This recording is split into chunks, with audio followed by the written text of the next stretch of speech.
संत एकनाथ जी महाराज एक महान संत और विद्वान थे जिन्होंने भक्ति और ज्ञान का संदेश फैलाया।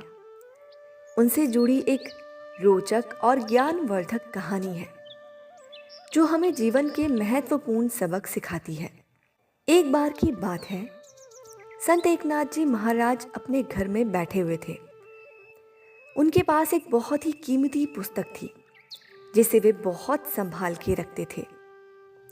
वो पुस्तक उनके लिए बहुत महत्वपूर्ण थी क्योंकि उसमें आध्यात्मिक ज्ञान और भक्ति के रहस्य लिखे हुए थे। एक रात एक चोर उनके घर में घुस आया। चोर ने सोचा कि इस संत के पास जरूर कोई बहुमूल्य चीज होगी।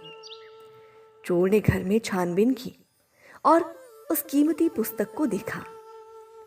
उसने सोचा कि यह पुस्तक जरूर बहुत कीमती होगी क्योंकि संत इसे इतने प्यार से रखते हैं। चोर ने पुस्तक चुरा ली और भागने लगा। संत एकनाथ जी ने चोर को देख लिया, लेकिन वे चुपचाप बैठे रहे। उन्होंने चोर को रोका नहीं। चोर जब दरवाजे तक पहुंचा तो संत ने मुस्कुराते हुए कहा, भाई रुक जाओ, तुम्हें वो पुस्तक ले जाने की जरूरत नहीं है। वो तो केवल कागज और स्याही से बनी है। अगर तुम्हें ज्ञान चाहिए तो मैं तुम्हें बिना किसी मूल्य के दे सकता हूं। चोर ये सुनकर हैरान रह गया। उसने कभी किसी को इतनी उदारता से बोलते हुए नहीं सुना था। उसने पुस्तक वापस रख दी और संत के चरणों में गिर गया। उसने कहा, महाराज, मैंने गलती की है।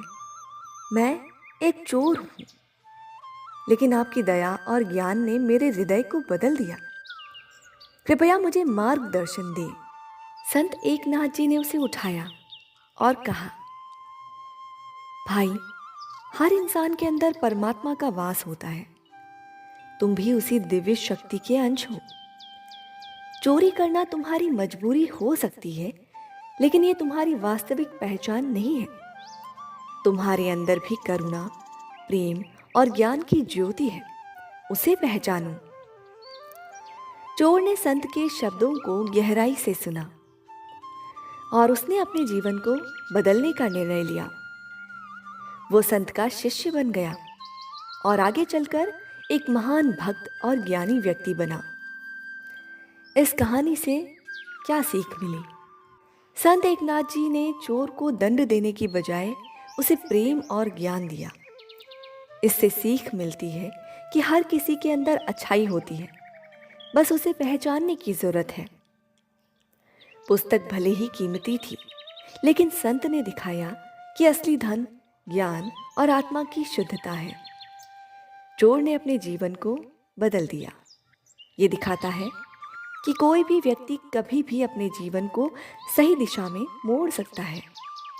ये कहानी हमें सिखाती है कि हमें दूसरों के प्रति दया और प्रेम रखना चाहिए, क्योंकि हर किसी के अंदर परिवर्तन की क्षमता होती है।